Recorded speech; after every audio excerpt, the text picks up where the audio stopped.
Hey guys, welcome back, welcome to Python series. इस video में हम बात करेंगे एस्केप सीक्वेंसेस के बारे में। क्या होता है एस्केप सीक्वेंस? एस्केप सीक्वेंस एक सीक्वेंस होता है कैरेक्टर्स का that doesn't represent itself when use inside a string. इनको स्ट्रिंग में यूज किया जाता है और जब हम इन्हें स्ट्रिंग में यूज करते हैं तो ये खुद को रिप्रेजेंट नहीं करते हैं। एस्केप सीक्वेंसेस में होता है बैकस्लैश के बाद लिखना पड़ता है हमें कैरेक्टर। चलिए मैं आपको एक एग्जांपल देता हूं। गाइज, मुझे क्या करना है, हेलो एंड वेलकम, ये दो वर्ड्स मुझे सेपरेट लाइंस पे प्रिंट करना है और इसीलिए मुझे यूज करना पड़ेगा दो प्रिंट फंक्शन।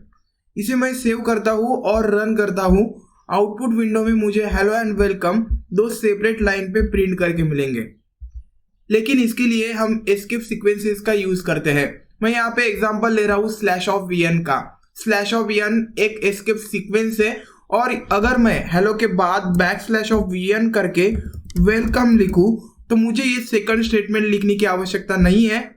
इसे मैं रब कर देता हूं और इस कोड को सेव करके फिर से रन करता हूं। रन करने के बाद मुझे सेम आउटपुट मिल रहा है, सो यहाँ पे मुझे प्रिंट फंक्शन दो बार लिखने की आवश्यकता नहीं है।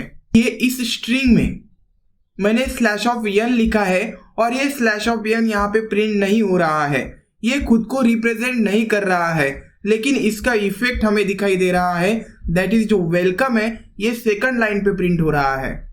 बैकस्लैश ऑफ वीएन एक एस्केप सीक्वेंस है और यहाँ पे देखिए, यहाँ पे बैकस्लैश हमने लिखा और उसके बाद एक कैरेक्टर जो यन है, ये न्यू लाइन के लिए यूज होता है। चलिए और भी सीक्वेंसेस है उनके बारे में बात करते हैं। गाइज, ये एस्केप सीक्वेंसेस की लिस्ट मैंने बना के रखी है। लेफ्ट में एस्केप सीक्वेंसेस है एंड राइट में उनके मीनिंग है। Slash of VN escape sequence new line के लिए यूज होता है। Slash of T horizontal tab create करने के लिए यूज होता है। Slash of B backspace के लिए यूज होता है। अगर आपको बैक स्लैश चाहिए स्ट्रिंग में तब आपको दो स्लैश लिखने पड़ते हैं। Then single quote and double quote के लिए ये यूज होता है। चलिए वन बाय वन देखते हैं। सबसे पहले बात करते हैं गाइस बैक स्लैश एन के बारे में। ये न्यू लाइन के लिए यूज होता है। जब भी हम बैकस्लैश एन का यूज करते हैं स्ट्रिंग में तो कर्सर जो है नेक्स्ट लाइन पे जाता है। मैं प्रिंट फंक्शन का यहाँ पे यूज करता हूँ और प्रिंट फंक्शन के अंदर मैं लिखता हूँ एक स्ट्रिंग लिखी मैंने, इंडिया इज ग्रेट। अब मुझे क्या करना है, इंडिया के बाद ये जो टेक्स्ट है इज ग्रेट उसे दूसरे लाइन पे ले जाना है और इसके लिए मैं यूज करूंगा स्लैश ऑफ एन। सेव करके इसे रन करता हूँ। ब्राउजर में मुझे इंडिया एंड इज ग्रेट दो सेपरेट लाइंस पे मिलेंगे। अगर मैं स्लैश ऑफ एन के बाद स्पेस भी देता हूं तब मुझे इज ग्रेट से पहले यहाँ पे स्पेस दिखेगा। So everything after slash of N gets printed on the next line. Guys, अगर हम स्लैश ऑफ एन का यूज नहीं करते हैं तो सेम रिजल्ट अचीव करने के लिए हमें यहाँ पे दो प्रिंट फंक्शन का यूज करना पड़ेगा। जो नेक्स्ट एस्केप सीक्वेंस है वो है स्लैश ऑफ टी।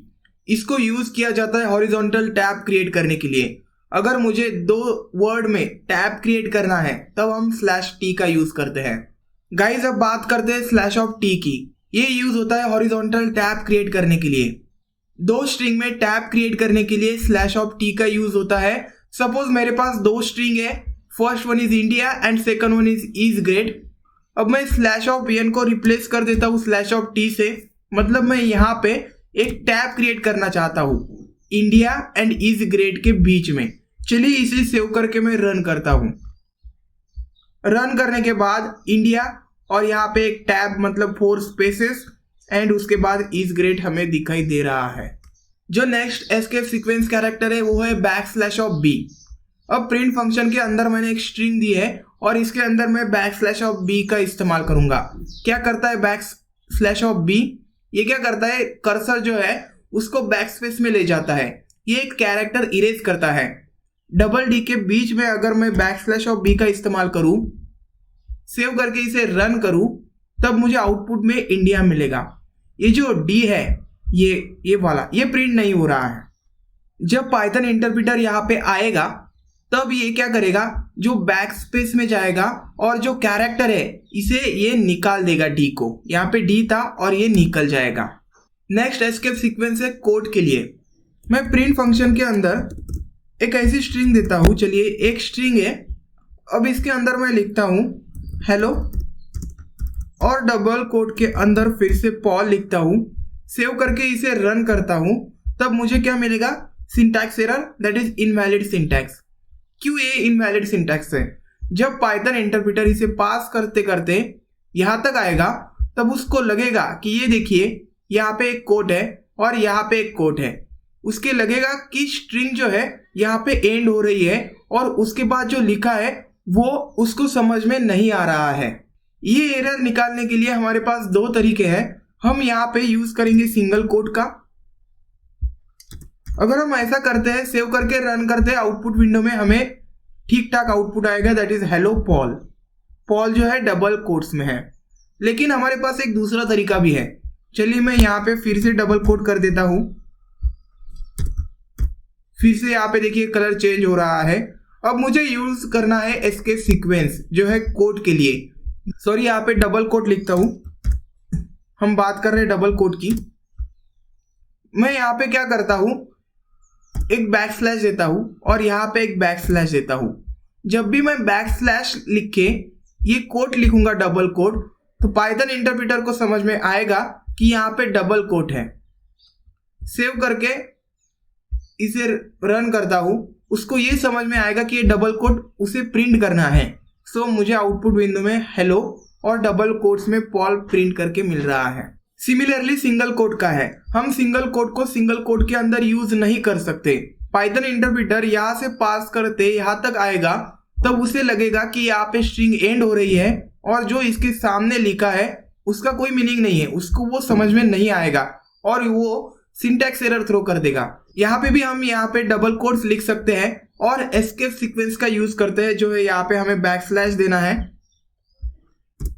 और सेव करके रन करना है। आउटपुट विंडो में आपको हेलो और ये पॉल सिंगल कोट में दिखाई देगा।